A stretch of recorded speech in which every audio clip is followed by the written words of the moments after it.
In this video, we'll look at an overview of the different field settings that you have inside Macanta when you're building your data object. So before we get into actually building a data object, let's have a look at what the different options are.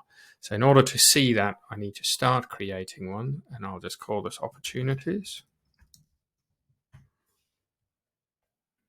And immediately what you have on the screen available, you've got the ability to add a field. You've got section display conditions, which of course you can't do anything with until you've added some fields and sections.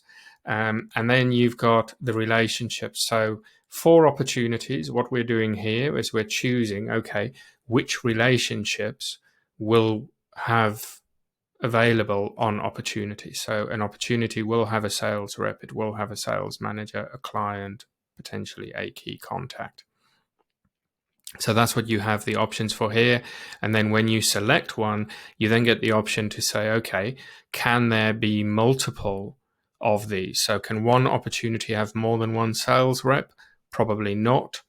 And we then also have the option to set up auto assign. So when I'm looking at a contact and I'm adding a new opportunity, do I want the logged in user to be automatically assigned as the sales rep and perhaps have the client automatically assigned as the contact I'm viewing?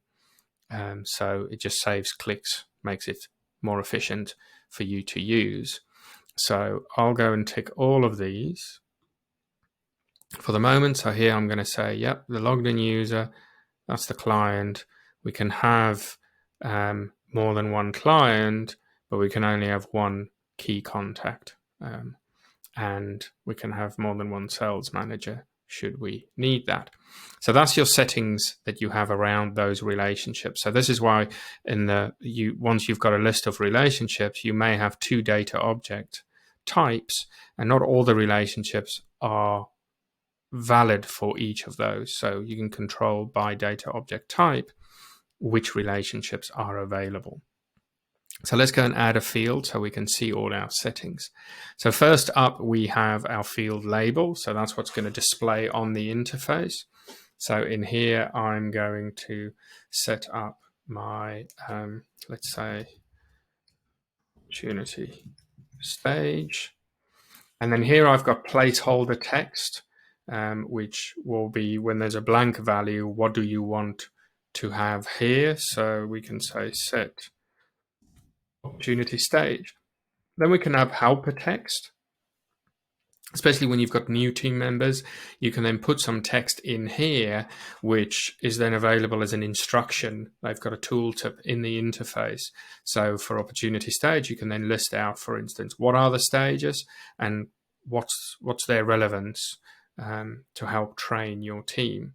So then we've got our field types, and I can go and say, okay, is this a text field? Is it a text area field for longer text? Is it a whole number or a decimal number? Is it email or password? Is it a select drop down? Is it a checkbox or radio button? Date and time, or a URL. So you've got all those options there. And then, for instance, with select, checkbox, and radio button, you then list, well, what are the options in that drop down? You can also have a default value for any of these field types. A default value, so when an opportunity is created, if it's not set, then set it as this. So a lot of the time we would use this, where if it's opportunity stage, the default value is new opportunity. So if nothing is selected otherwise, we set it as new opportunity. So that's your default value. Then we come on to these three options here. So data reference is how you can link one data object type to another data object type. So let's say, for instance, we had our two data object types were companies and opportunities. I can, when I'm building my data object type for the companies, I can set the company name to be a data reference, which means when I come to build my opportunity, I can then say company name, and I can select that data reference then, which means whenever I add a new company as a data object, that then becomes available in my drop-down list when I'm setting up an opportunity of which is the related company for this. So it's how you can link different data object types. And in a specific video, we look at that in more detail to make sure it's clear. Then, just like you would have with a web form, is the field required or not? Can I save a new opportunity without filling in this field? And then contact specific is this comes to with multiple relationships. So contact specific field means for each contact related to the opportunity, I can have a different value in that field based on, and the value I see is based on the contact I'm looking at. So a good way to visualize this is imagine 5 people are going on holiday and they're taking a flight. They will all have the same flight number, departure, airport and time, arrival, airport and time, airline, all of that will be the same. What will be contact specific is the seat number.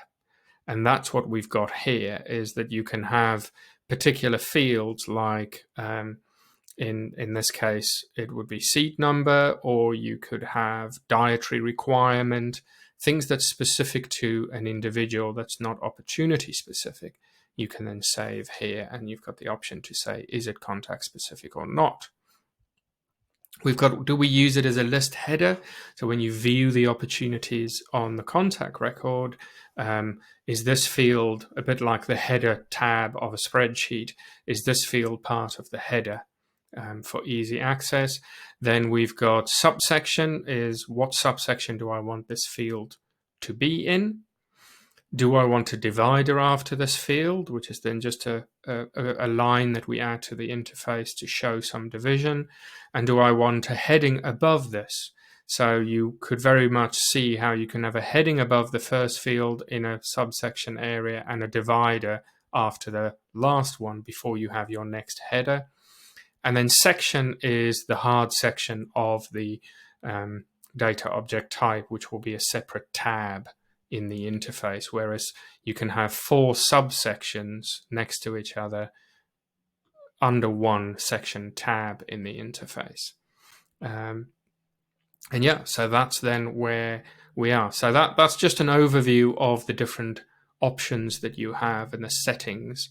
In the specific video on how to build our data object, we'll go into this in more detail and start setting one up.